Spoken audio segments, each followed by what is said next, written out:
And the winner is NBC Saturday Night. Lorne Michaels, producer.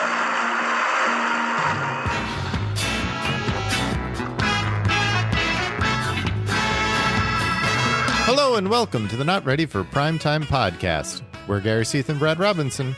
And you're not. And this is our season 1 wrap-up show. Brad? Yes? How you feeling? Fine. Why? I mean, about season 1. Oh, I feel great. I'm sorry. I thought you were somehow referring to my, after last week, that I would not be in prime physical shape after last week's episode. I'm fine, and I love season 1. It was great. Season 1 was a delight to go back and watch all of. It was great. I enjoyed it more than I thought I would. Like, overall, I was surprised. I was expecting more. I expected it to be, ups and downs. Yep. But I was expecting more downs than I feel like we saw. I was happy with what we saw. Overall, my impressions of the season was it was great because they were trying things. And you could see that throughout the entire season. Yes. They were trying all of these different things. We talked about it being a variety show for very much of the season. Yeah. And they worked their way through a lot of things that we got to see as we watched the show. It's really fun to watch. It was fun to watch this first season when you really didn't know what was going to happen. Like, I would assume people watching it live in 1975 and 76, it's a live show. You don't know what's going to happen. You don't know who's going to come on. You don't know what's going to be there. And that energy of just not knowing, even watching it on tape, just not knowing, is it going to be a sketch next? Is it a random act you've never heard of? Stuff like the lockers, you know what I mean? Like, yes. You get those Andy Kaufmans, and some of them miss. You get your Denny Dillons, you get your whatever the idiot was with the hard hat. Some hit, some miss. But like, if you don't take the chance, you're not going to know. And that's what this show did a lot this season. It took those chances. And maybe we're a little too critical sometimes on that stuff missing. But I think you did a good job throughout the season of bringing this up, is acknowledging they did this. They took this chance. Like, where are you seeing this anywhere else? So that's what I loved the most, which I was almost unexpectedly surprised at those things. Sure. I mean, you nailed it, right? You take a swing at something like Andy Kaufman and you hit it out of the park, and then you get that hard hat guy whose name we can't remember for a reason. Right. Yeah. And watching the cast become, quote unquote, the cast. Watching Chevy, we said it so many times, watching John as like subdued, impish John before he's just dialed in 11 all the time. Watching Gilda become America's sweetheart. Watching Jane, just watching the cast find themselves and become the staples they are was just really fun to watch. Yeah. And you watch them start to develop their own voices. Yeah. And the writers too, right? Yeah. I mean, there were some. I've had a lot of good and bad things to say about Michael O'Donoghue, but you could see throughout the season he gets the Star Trek sketch, and you're like, oh yeah. That's brilliant. Mm-hmm. He got it, and you see that evolution from the entire writing staff. Was there anything that surprised you?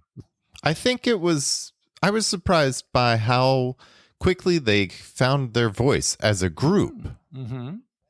Because I think it really was by episode 6-ish that they started to gel and find their voice and push the boundaries and figure out where they could fall in the social commentary.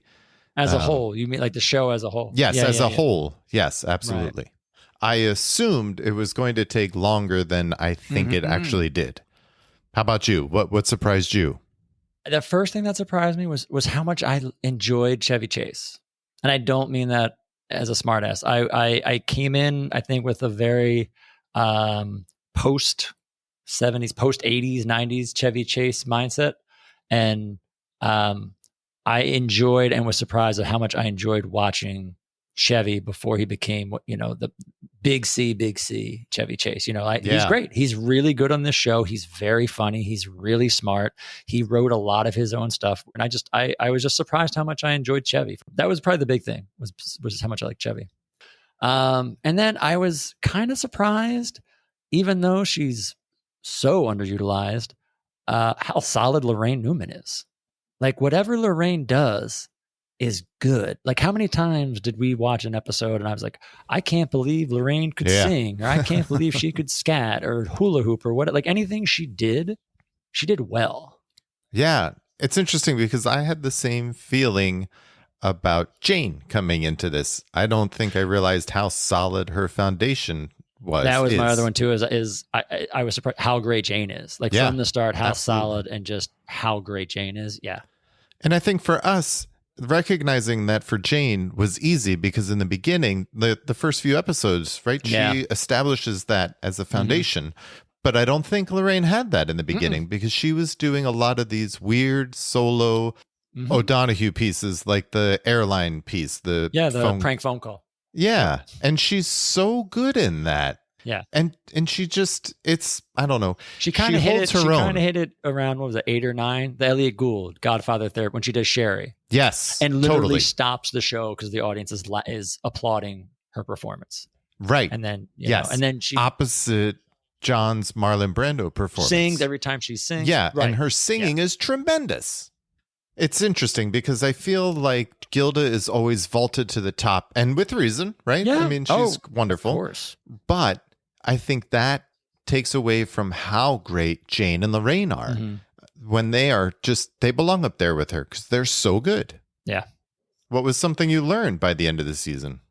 I learned you should not do a show drunk. That's not advised. Whether it happens to be a variety show or podcast or what have you, I'm just saying maybe not the best idea. We're going to get letters that say, hey, boys, that was not your worst episode. People write letters. I'd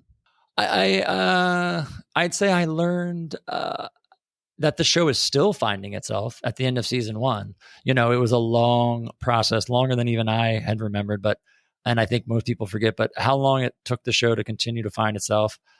And also that not all sketches have endings, I've realized. Yeah. You know, I feel I'm thinking back and I read something in the Shales oral history book. I think it's Aykroyd, but they talk about how like movies have bad endings, TV shows have bad endings. Like, why do you assume a sketch has to have a great ending because it's short or something? You know, so it was just interesting, you know, and they're creating so much material so quick, so every week. So I kind of learned like after the fact to like maybe not put so much of an onus on like having an out or having a good ending to it. Like having a good ending to a sketch doesn't warrant a sketch being good or bad or not. Sometimes you just have to, like a pop song, fade out. And you're fine. Well, and that's how I feel about segues. Sometimes you have them and sometimes you don't. Sure. Yeah. Whatever. One of the things that really caught my attention was how I think they were still trying to figure themselves out by the end of the season. They were not a total comedy show. It was still a variety show. And there were still hosts singing, and you did not like that. But I did not. It's true. Oh, what else I am surprised about? The amount of shitty musical guests they had this season. I forgot that. Yeah, you did not enjoy that. I did not. No, you did not like them. And you really didn't enjoy their 1930s covers that they all had. Other than Leon Redbone, obviously. Some of the hosts, and especially the musical acts, were not folks that you would think today, or even 2 years later in season 3, Ron Hesed would not be hosting the show. Right. And not just because he's no longer the press secretary, but that caliber of quote unquote celebrity would not be hosting the show. I think we talked about it with Ian, right? On the Ron Nessen episode. The musical acts, the popular musical acts didn't need the show. They didn't need the publicity. They were selling albums. Like why they didn't need to go on a show to sell albums. Yeah.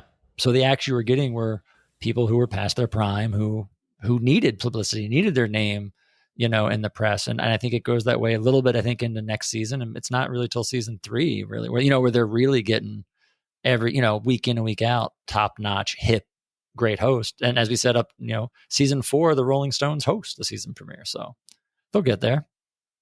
Should we talk about some lists that we made? Get into it? Yeah, let's we'll do a couple, keep it short here, but yeah, let's go through a few. What do you want to hit first? You want to start with best host? Sure. Okay, great. Who is your best host? I think the best host, Madeline Kahn. Yeah. I think her episode was the best. Like, I think she did the best job as a host, doing all of the host duties. I think she did the best. I totally agree with you.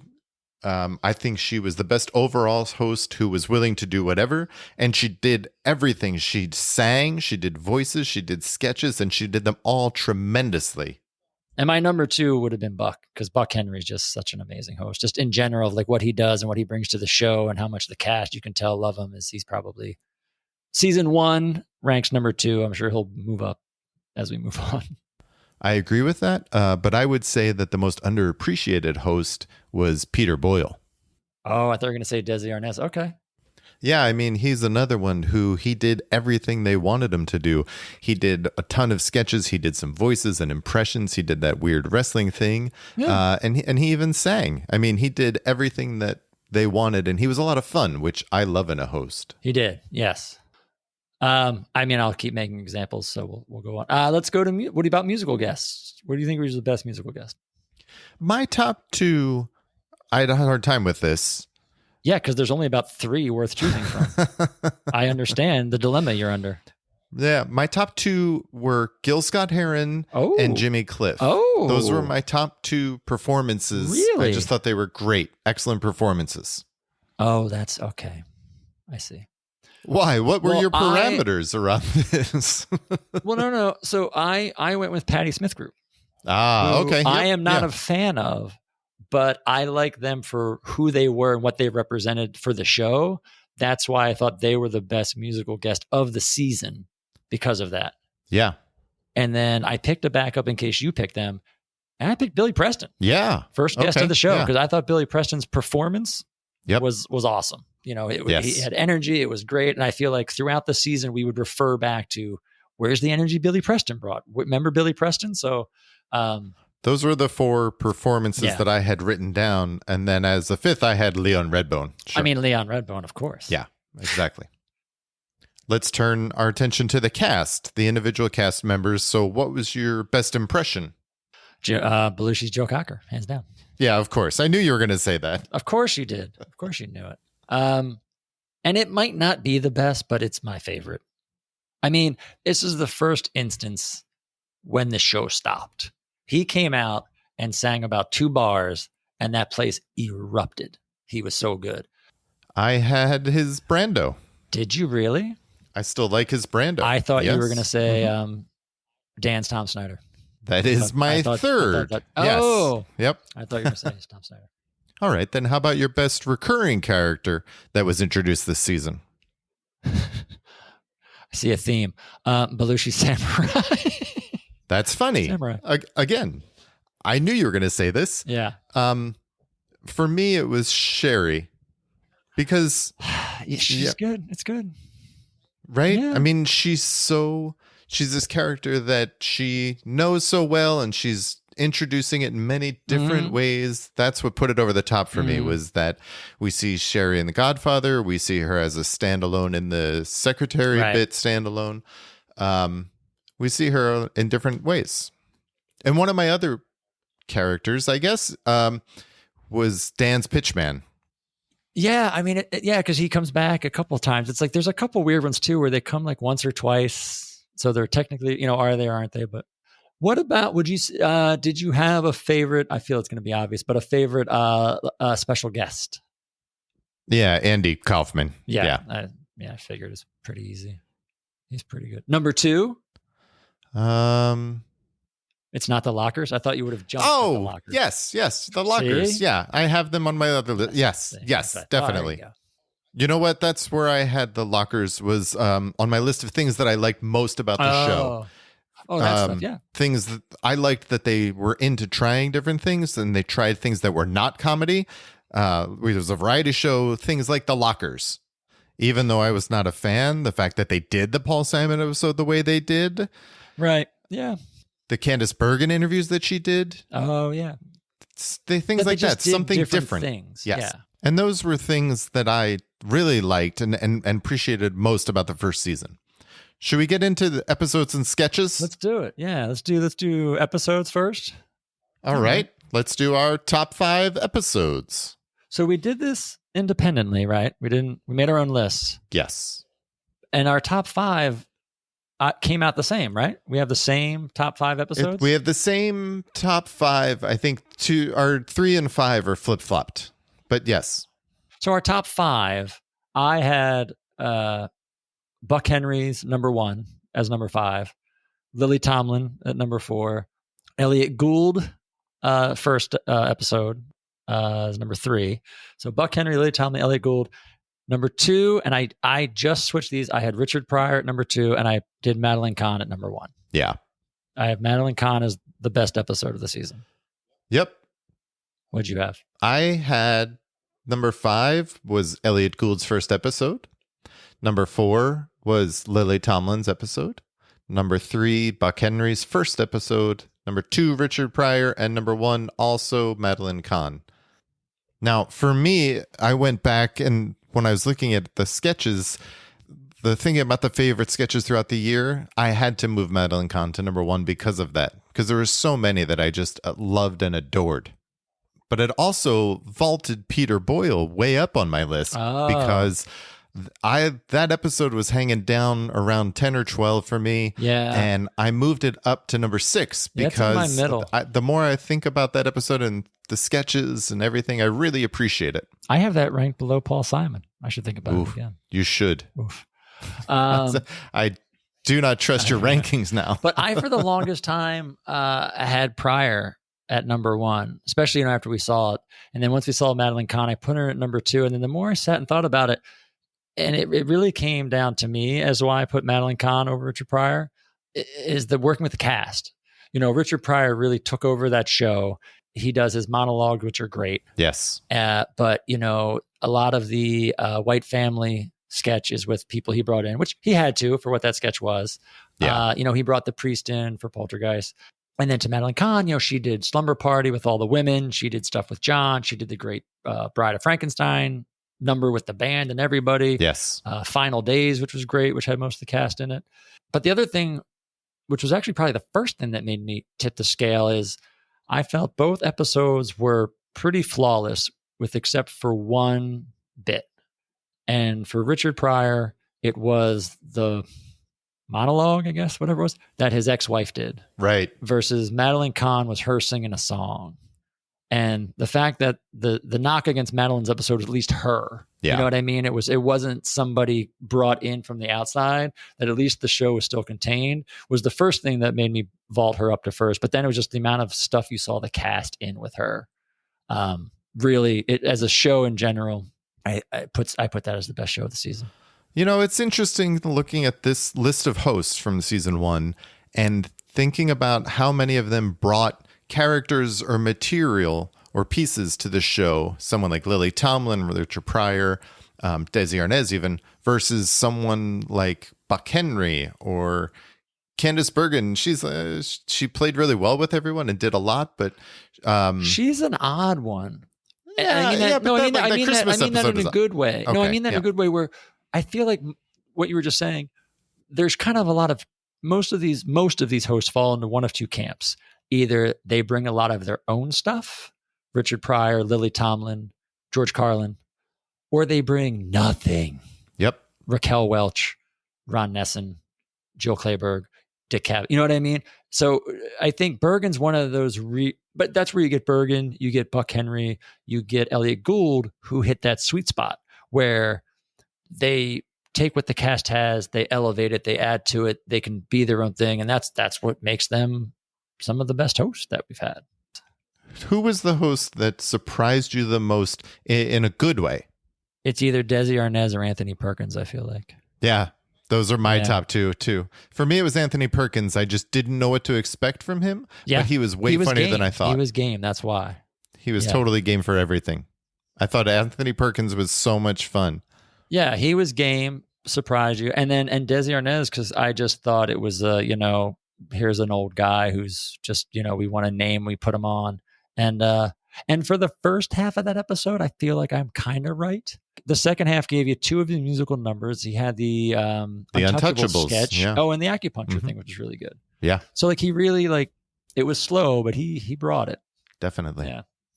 So we do best bits at the end of every podcast, and we've compiled lists of our individual best bits throughout the season I think we have a handful here that we can go through quickly.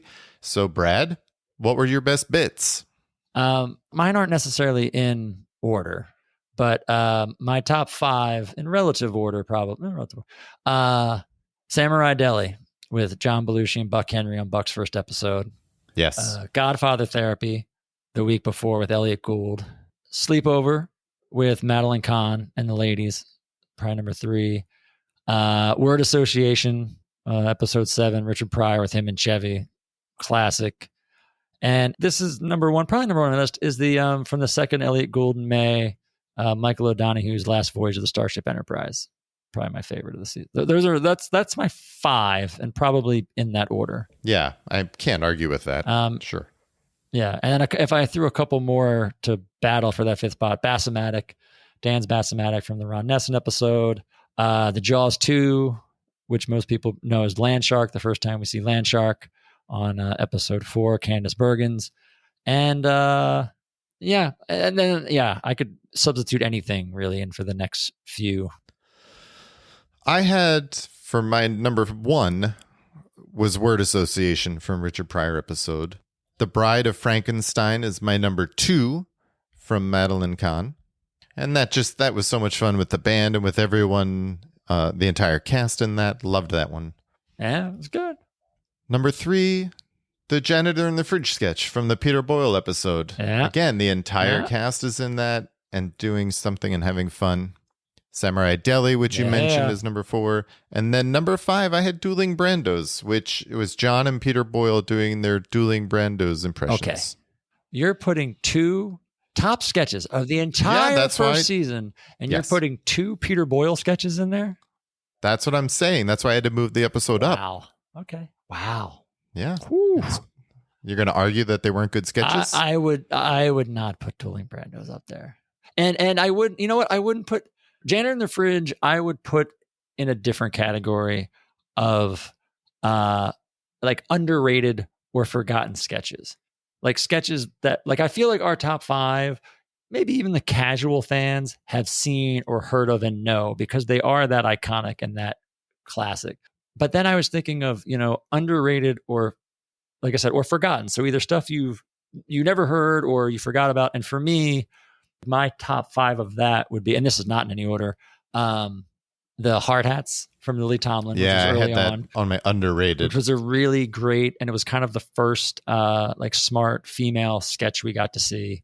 White Family from Richard Pryor, only because I think it's a great sketch, and I think in that really great episode, it gets overshadowed by obviously Word Association, but then also the Poltergeist sketch. So those 2 things kind of, and then the Richard Pryor, but that White Family sketch I think is brilliant and not a lot of people remember or know of.